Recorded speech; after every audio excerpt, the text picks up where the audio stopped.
When the value of a variable is a number, we often want to add or subtract something to it, naturally.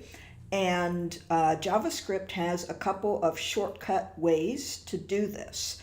You saw these briefly in the previous video, but let's just go over them so that you really understand them, okay? So let x equal 1. So now the value of x is 1. And if I console log x, we'll see that, okay?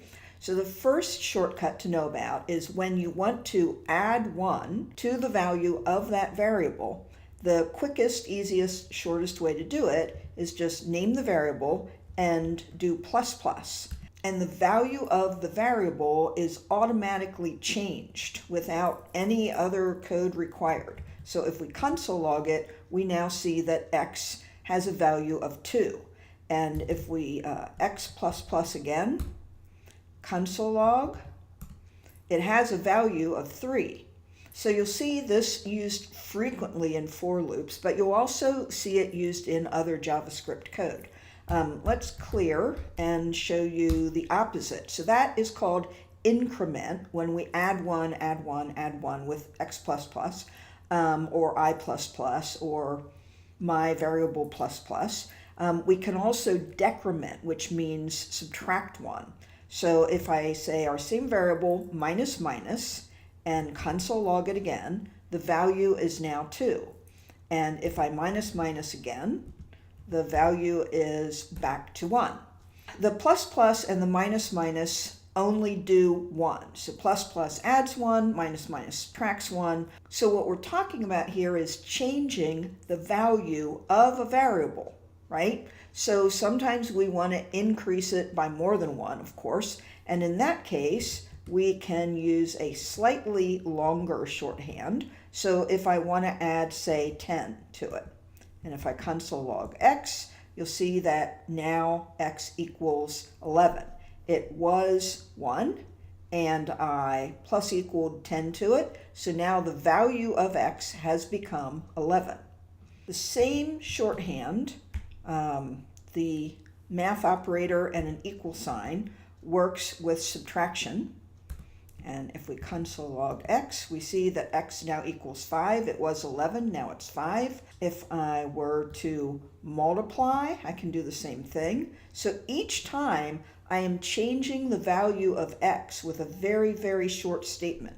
Let's say multiply times 100, console log x, right? So now the value of x is 500.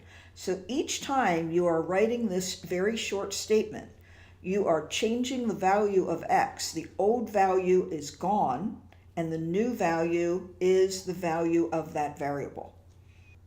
In this series of videos, we haven't really talked about the difference between using let to initialize a variable and const, C-O-N-S-T, to initialize a variable. So x was initialized with let. I'm going to initialize a new variable, y, with our other choice, const. And I'm going to say, let's say y is equal to 10. Okay, so now I've got y, and if I console log y, I'll see that it is 10. Now, what if I try to use one of these increment, decrement, shorthand, adding, subtracting, multiplying operators on y? What is going to happen? So let's do y ++. We saw how nice that works. We get a big fat error. And this is a really easy way to demonstrate to you, I think, that when you initialize any variable with the keyword const, you are saying the value of this variable can never be changed. When you initialize a variable with the keyword of let, you're saying this variable can have a new value if I decide to assign a new value to it.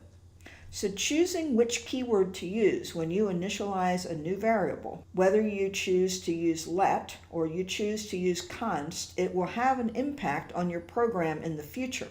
And you can't change that variable's characteristics later. So if its value is going to be changed in your program, you need to initialize that variable with the keyword let in the first place.